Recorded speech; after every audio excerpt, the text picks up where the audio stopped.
Hey everyone, I'm Fox with FoxeoGames. Monster Hunter World for the PC is a solid port of the latest entry in the long-standing franchise. Monster Hunter World released for Xbox One and PS4 earlier in the year, and I eventually made the mistake of giving in and buying a PlayStation 4 copy. Don't get me wrong, I love consoles and console gaming, and I've played games on consoles for longer than many of you watching this have been alive. But I can't deny that my ultimate love is for the PC. You just can't beat the higher frame rates, better graphics, depth of options, and the possibility for mods and other third-party alterations. But I couldn't wait to try out the new Monster Hunter entry, especially after hearing all the praise being heaped upon it, so I picked up the game for the PS4 and was surprised by how good it was. It fixed a lot of the complaints I had with the rest of the series. Monster Hunter World on the PC is much the same, with the addition of a whole lot more graphics options. There's plenty to play with here, including a few unique options you don't always see in games. I was thrilled to see a built-in borderless windowed mode. This is becoming more and more common, and I'm very happy to see that.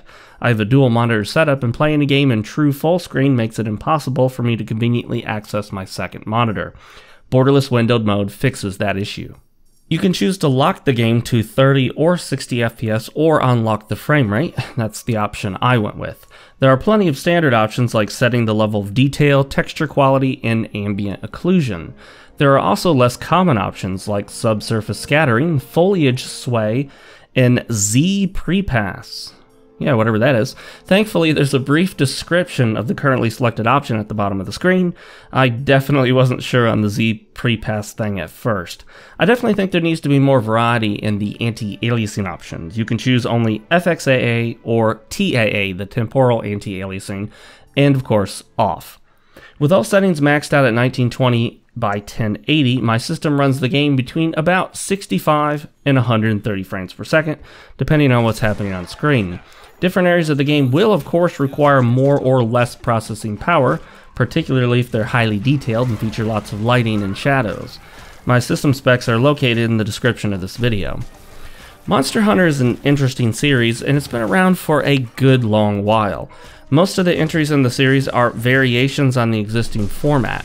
For the longest time, even the most recent entries had some archaic carryovers from the past. Stiff, limited movement, awkward camera controls, and serious time-wasting material gathering. Monster Hunter World is a true change of pace for the series, and a very welcome one at that. While the game still has a few quirks that carry over from the past, gone are the stilted, stiff controls and the strange snap-to camera positioning. Movement in the game is far more fluid. You can run, jump, climb, slide, and even swing on vines. Gathering is faster. Most gather points take only one button press to collect, and you can even gather most items while running without stopping. You can move the camera in both the X and Y planes simultaneously, and yes, believe it or not, that wasn't always the case in this series. The game begins with a much better tutorial than any of the previous entries, albeit a bit wordy. While I wish you could skip the cutscenes, the tutorial segments are pretty good at introducing new players to the game's basic mechanics and structure. Since this is not a review of the game, I really don't have anything else to say except that this is by far the best time to get into the Monster Hunter series. It's never been a smoother and more fluid experience than it is now, and it even looks much better too. If you've been considering jumping into the massive world of Monster Hunter World on PC would be a good time to do so. Although it does remain to be seen how active the multiplayer community stays after the initial popularity of the game wanes.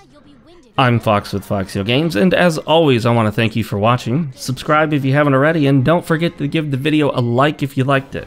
Follow me on my social media accounts linked down below in the description, and I will see you guys next time.